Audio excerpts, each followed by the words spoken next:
Jakarta itu kota yang gak pernah tidur, penuh dengan kehidupan yang terus bergerak. Tapi di balik gemerlap lampu kota, ada tempat-tempat yang menyimpan cerita lain. Salah satunya adalah Jembatan Ancol.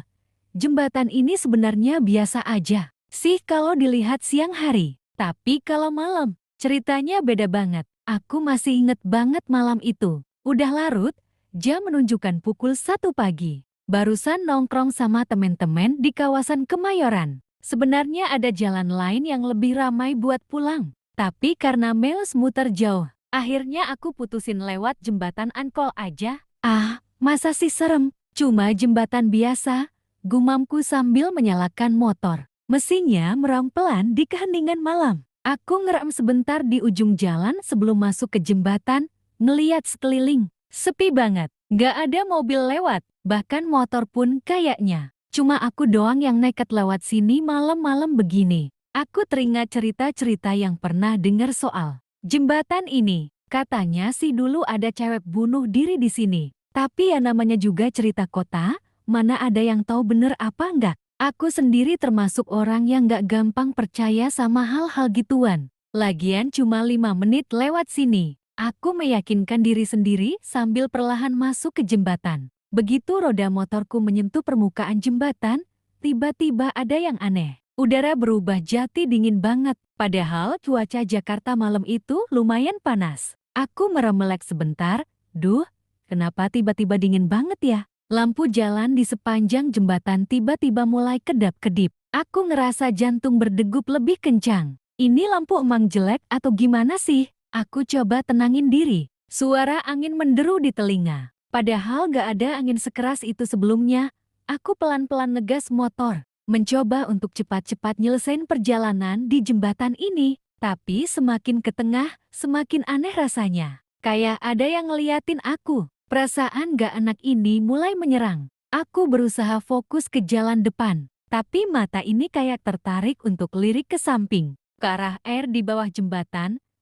Dan disitulah aku lihat sesuatu yang bikin darahku beku. Di ujung jembatan, sekitar 50 meter di depan, ada sosok putih berdiri. Aku pelan-pelan ngeram, mencoba memastikan apa yang aku lihat beneran ada atau cuma halusinasi karena kecapean. Sosok itu tinggi, mungkin sekitar 160 cm, berdiri menghadap ke air. Rambutnya panjang, sangat panjang, sampai ke pinggang. Bajunya putih, tapi kayak baju jadul, model tahun 90-an gitu. Aku berhenti sekitar 20 meter dari sosok itu, masih di atas motor.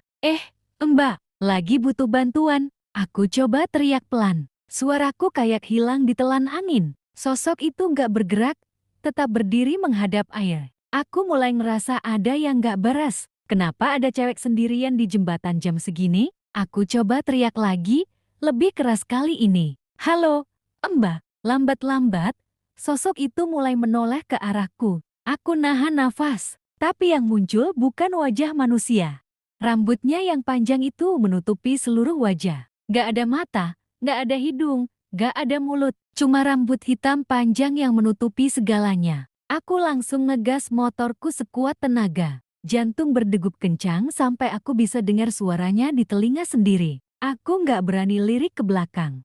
Aku lihat sosok itu sekarang berdiri tepat di belakangku. Padahal aku udah ngegas motor cukup jauh. Gak mungkin, gak mungkin. Aku bergumam sambil terus ngegas motor. Udara semakin dingin, sampai napasku keluar seperti asap di udara dingin. Baru kali ini aku ngerasa takut banget. Biasanya aku tipe yang gak gampang takut sama cerita hantu atau apapun. Tapi malam ini, ada sesuatu yang bener-bener gak beres. Ketika aku hampir sampai di ujung jembatan, tiba-tiba lampu motorku mati. Mesinnya masih nyala, tapi lampunya mati total. Aku hampir nangis ketakutan. Dengan susah payah aku terusin aja.